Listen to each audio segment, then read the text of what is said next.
जब पिया को अपनी मां जकिया से पता चलता है कि असलम ने सालों पहले उसे सेठ दाऊद के आगे जुए में हार दिया था और उसकी असली मां के इलाज के पैसे भी दांव पर लगा दिए थे, तो पिया सदमे में चली जाती है।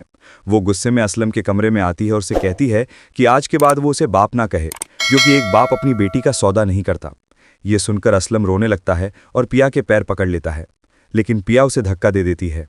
उसी वक्त सेठ दाऊद सामल को कॉल करता है और हुक्म देता है कि रात होने से पहले उसकी अमानत यानी पिया को उसके बंगले पर ले आओ।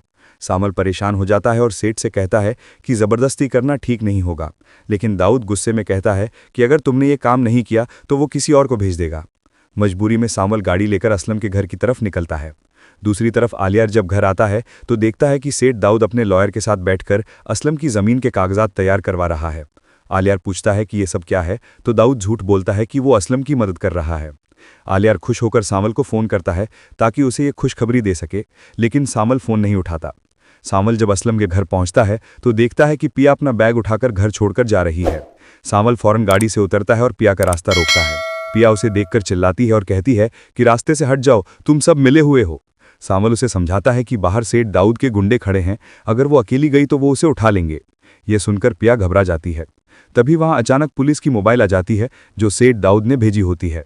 पुलिस वाले अंदर घुसकर असलम को गिरफ्तार कर लेते हैं और कहते हैं कि इस पर चोरी और फ्रॉड का केस है। असलम चीखता रहता है कि वो बेगुनाह है, लेकिन पुलिस उसे घसीट कर ले जाती है। जकिया बेहोश हो जाती है और पिया रोती हुई सामल की तरफ देखती है। सामल फौरन पिया का हाथ पकड़कर उसे अपनी गाड़ी में बिठाता है ताकि पुलिस और गुंडों से बचा सके और वहां से ले जाता है।